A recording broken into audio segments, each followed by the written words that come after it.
My topic is about Fortnite, the game that I don't play but Lawson. can't seem to stop talking about. And this was something. So I want to talk about bots in Fortnite, which seems to be a more pervasive issue than I think a lot of people thought it would be. It seems to be like the major kind of flashpoint for this chapter 2 of Fortnite. This was something that I was completely unaware of because I don't play Fortnite and I'm not really plugged into the community. And even before I read this article on Polygon by Patricia Hernandez, which has a great headline. The headline is "Bots are making Fortnite players question what's real," which is a pretty accurate representation of what's happening. But before I even read this, I've talked about my brother last week, and about pretty much the only game he plays is Fortnite. And the only time I ever play games with him is when I can drag him away to play Apex for a little bit. I asked him how he liked the changes in Fortnite Chapter 2. And he said, it's all right, but, it was a big but, bots are everywhere. And I'm like, how do you... Okay, bots are everywhere. That's interesting. How did you know? And he said, my friends and I noticed we were winning a lot more. And this wasn't something like he plays a lot, so he and his teammates are pretty good. And it's a new map, so I played it off like maybe it's just everybody's getting used to it at the same time. So maybe the playing field has been leveled a little bit, and I think that is true to a certain extent. But he wasn't the only one talking about this. And so per this article from Patricia Hernandez over at Polygon, a lot of players started noticing that they were winning a lot more, and they started piecing together information sort of on a cork board, conspiracy theory kind of thing. Pepe Sylvia style. Exactly. But a lot of it wasn't totally unfounded. Epic had mentioned in the past that bots would be a more consistent thing at lower levels of play. This was prior to Chapter 2 launching, and players just started noticing weird behavior from other players who were not like dressed in the basic skin that you would assume a bot would be dressed in, but were dressed in like the fancy skins that you'd think someone playing for a long time would be playing. Well, those bots play around the clock, Cody. They can unlock that battle pass quick. I know they play 24/7. They don't have to rest. And I think one of the better comparisons that a player made was Carolyn Petit, who wrote a little blog essay. It's actually linked in the Polygon article. She wrote about how the experience of playing Fortnite Chapter 2 has become akin to playing a horror game in some ways. And this is the crux of why people are questioning what's real. I'm going to read a portion of her piece. I feel like some kind of paranormal investigator cataloging the eerie behavior of this insidious new life form. I cross the island now and I see single walls tossed up here and there, something the bots routinely do, but that's unusual for human players. Often a single wall in a structure will be destroyed, leaving a gaping hole where most players would have just used the door. Sometimes you're in a place where treasure chests have been looted, and you can just tell based on what's been picked up and what hasn't that whoever or whatever opened that chest wasn't human. This haunted feeling follows me everywhere in the game now. So this is more than just a minor inconvenience for people who are beginning to question what the concept of winning in Fortnite is, feeling robbed of their opportunity to win against other people. It's literally making people question the surroundings of the environment in Fortnite, which I think is super interesting. What was your take originally on this, and what do you think it says about where Fortnite is at this point in its cycle? Well, like we said, everyone's getting into the horror Halloween event, and this is just Fortnite surprise. No, this is a feature and not a bug, right? Like, yes, this is a feature. I say that to a certain extent. Yeah, I say that in the more like proverbial way that people use it. Because I think people are looking at this and they're like, this is a problem. Like, there's too many bots in these games. But, you know, how old is your brother? He's 21. All right. No idea how old Carolyn Petit is, but judging by the quality of this writing, it's probably older than most of the Fortnite demographic. And this isn't me shitting on the Fortnite demographic, but it is the understanding of my nephew is 9 years old, and he only cares if he's winning. He's not paying attention to patterns and if people are acting appropriately. In his mind, anybody who gets dropped on his team that isn't good at the game is a bot. So for him, and for Fortnite, for Epic, the idea is if we can get people winning, if we can get people feeling good about their play, they're going to continue to play the game. And this isn't an Epic only kind of thing, you know? This is Call of Duty's mobile game does the same. Your early matches are populated by a lot of bots, and PUBG did it. You know, PUBG's done. Opic Nerve says, as someone who played another BR that was Bot City, Realm Royale, I felt it was pretty irritating myself. So Realm Royale did it as well. Yeah. So, and if it's something you become aware of, it is a frustrating thing. But Epic is banking on the fact that most of their player base, especially in those lower rankings, aren't aware enough, and all they're going to think is, well, damn, I'm winning a whole lot. And there's probably some growth hacking, data driven stuff that says, hey, players who average X amount of kills put in X amount more time on your game or spend X amount more money than players. I think about nights where we get on Apex and we get rolled for 3 matches in a row, and it's like, all right, well, fuck this, I'm out. Like, you know. But whereas nights where we come in and the first match we drop in and we each have 4, 5, 6 kills, like, oh, we're gonna keep going for the rest of the night, you know. Yeah, it's a feature. It's not a bug in Epic's eyes, but the more people become aware of it, I think the more answerable they'll become to it. Yeah. My initial reaction, that headline had me rolling. The bots have people questioning what is real. But then the story, like, I would be irritated. And I'm someone that I enjoy challenging games, particularly in competitive games. Like, I want to feel like I earned that win. And if I'm fighting a bunch of bots, I'm not going to feel like that. But I think you're right, Luke, that they're banking on the younger demographic not realizing this for sure. And even people in the older demographic, you know, that, you know. But there's a balance that has to be struck, and it seems like they have not struck that balance well. If it's being talked about, then it's too obvious for it to have been done well, I think. Well, and real quick, to point out one of the tweets in this story from OMG, it's Ali A. It reads, so after doing some testing, it seems everyone's very first game of Fortnite Chapter 2 has 10 human players and 90 bots. That's fucking insane. Yeah. Well, people noticed that it took literally no time to load in the first skirmish match of Chapter 2, which I think is a large part of, I mean, it makes sense. I think both your points are well taken. I think Patricia Hernandez's piece does a good job of pointing out the two sides of this.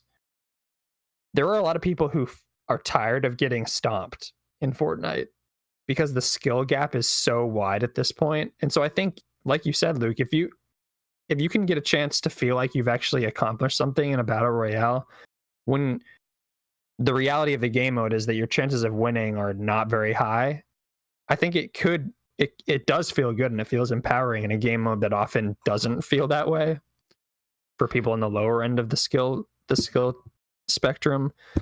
I think for people on the higher end of that, though, it can be frustrating because it forces you to question the validity of your accomplishment. Yeah. Which is, I think, the danger once people do realize what's happening, even if it's not happening at the rate that people are saying it's happening, that little piece, that little seed is planted in your mind, that seed of doubt that what if the victory royale you just got is not actually legit, quote unquote legit. Another way to address that skill gap, and hear me out, I know this is a novel idea, would be a ranked mode. Which they have, right? Oh, they do have it now? Yeah, Fortnite has a tiered rank Well, go ahead system. and make fun of me for how uninformed I am. Yeah, you're off the Let's islands. pivot to Optic Man, Nerve comment. Skynet. I really wish Larry would have actually logged on. Oh gosh, don't do it. He's gonna break it. Yeah, Skynet. The thing that's gonna feel worse is when these 10 humans to 90 bot matches are being won consistently by the bots. And once the bots have learned that level of combat and the bot AI gets dumped into these dumb robots with guns these stupid scientists are making, we're all done. Yeah, it's over. It's true. But I think oh, go ahead. One of the side effects of this is just a tangent, is that, as the article notes, people learn pretty quickly when there's a quote unquote bug how to make it work to their advantage. And so some people have started purposefully playing as a quote unquote bot, like exhibiting behavior people would traditionally associate with a bot and racking up kills that way. Because if you can you basically can fake it till you make it to a certain extent. Obviously that ceases to be the case after a while, but it's interesting. People do adapt and people do experiment even when something like this happens. Maybe the most interesting Fortnite meta in the history of the game. The bot meta. But I think there is something to be said about the difficulty in balancing these kind of games, as opposed to a game like Overwatch or League or really any other competitive game. Because when you're balancing Overwatch, there's one winner, there's one loser. And I think it speaks to the team that works on Overwatch that pretty consistently your win rate's going to be around 50% season to season, but like, what is the acceptable win rate for a battle royale? Like, should I be winning 20% of the time? Does that make me feel successful? 10% of the time? Like, what is that number? And I just don't know if there's any consensus on what that should be. I'm sure Epic has a target that they try to achieve with their players, but I'd be interested to know what that is, because it's probably lower than you would want it to be. Like, Larry, what would you consider in Apex? You play a lot of Battle Royale. And you do too, Cody. For you, if I was to say, like, hey, what would a successful win rate for you be realistically in Apex, where you feel like, hey, I feel good about this? What would it be? So the trick with balancing this, and I'm gonna get to your question in a roundabout way. We're taking the long way. We're taking the long way. The trick to balancing this is if the acceptable, like, there is a realistic ceiling on what an average acceptable win rate can be, because when you've got that many players dropping in, like, so what? I'm trying to think in Fortnite, do you have 100 people dropping in a match? Or is that just PUBG? No, 100 people. I think 100 people is the goal in Fortnite. So okay, and it's squads of 3 or 4. 3. So you got like 99. No, 4. Right? 4. Okay, you can do doubles and singles. Yeah. Okay. All right. So I'm trying to think of how many teams there are. Listen to us boomers trying to think of how Fortnite works. So in a 100-person match of squads, it's 25 teams. Thank you. And now listen to us Bible college guys trying to do math. So, gosh, realistically, like, you got 25 teams, like, it's got to be a single-digit percentage for it to be realistic. I feel like, like, you can't be winning like 25% of your games. That's absurd. Yeah, so it's got to be under 10%. Yeah, so if the idea is that if we all drop into a map, right, the same 25 squads drop into a map, we're gonna win what, like 3.5% of the time if everything is even. Like, that would be the goal. But that doesn't seem realistic either, right? Like, that doesn't seem like a realistic way to keep your player base engaged. Now, I don't know. I think my nephew, 9 years old, probably wins 1 out of every 300 games that he plays, and for some reason continues to play. Maybe the definition of success isn't a victory royale in these metrics. It's more, how many kills did you get in the game? Because I feel a lot better about a game of Apex where I got 6 kills and finished third than I do where I got 1 kill and finished first. Yeah, your metric of success is different in these types of games. And I think you even look at how Apex rewards points in in the ranked game mode. Like once half the teams are eliminated, you get a significant bump in points. Once you're down to top 10, significant bump. Down to top 5, significant bump. So like I think of it that way. Like I feel good when I get down to a single digit number of teams left. I'm like, all right, we did pretty well that time. But I'm also with you. If it was just a match where it was a running simulator and I ran from the circle and didn't see anybody and walked into third place, like I don't feel good about that. For me, it's about the excitement. It's the gameplay is what I enjoy. Like I don't care as much about the win rate in that game as I do in something like Overwatch. But I think that's because I just understand like that's not what this game is, and it's not realistic for me to think everybody's going to win 25% of the time. Yeah, it's interesting. I think this is the first major kind of like quote unquote controversy. I wouldn't even classify it that, but it's the first major talking point that's come out of this chapter 2 for Fortnite after the whole shebang with the black hole. And I think one thing I do want to address before we kind of sign off this topic is that I think it's talking about like if you know about this or not. Epic has not revealed patch notes for the first patch they released for chapter 2, which came out I think this week, which is odd for them. They usually they really release that to the public and are really transparent about that stuff. And they oddly enough have not released that, which has become another point of contention for a lot of hardcore Fortnite players. And so stuff like this becomes a little bit more complicated when players don't feel like the company is being transparent with them, and that seed of doubt grows a little bit more in their head, I'd say. See, and that combined with what we've been talking about this whole topic makes me really worried about what Fortnite believes as far as their competitive scene goes. I mean, they've taken a lot of steps to try to legitimize themselves as an esport. You know, the Fortnite World Cup was huge, hiring Nate Nanzer away from Blizzard to head up their esports division. But like you said, delegitimizing success in the game through bots in the game undercuts your competitive scene. Not releasing patch notes that competitive players rely on to determine what the newest meta is, what the best loadouts to have are, undercuts your competitive scene. Like, I'm wondering if Epic is realizing like the more we press into the competitive scene of this, the more we're going to lose interest from the casual fan, and that they've kind of reached maybe a fork in the road. I think that is the case. And that's a struggle common to every game, right? The competitive level players play the game so differently from the common player in everything. You think about Halo, the MLG rules of Halo are completely different from regular Halo.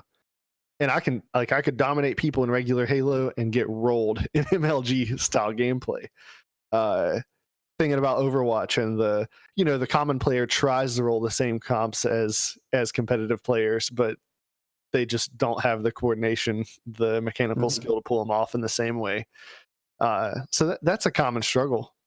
But I think the scale of it is different when you're literally the most popular game in the world, and you're the zeitgeist inducing game. I just think the scale of it is so much, like, obviously in any game the top tier competitive level talent is going to be just the tip of the iceberg in terms of your player base.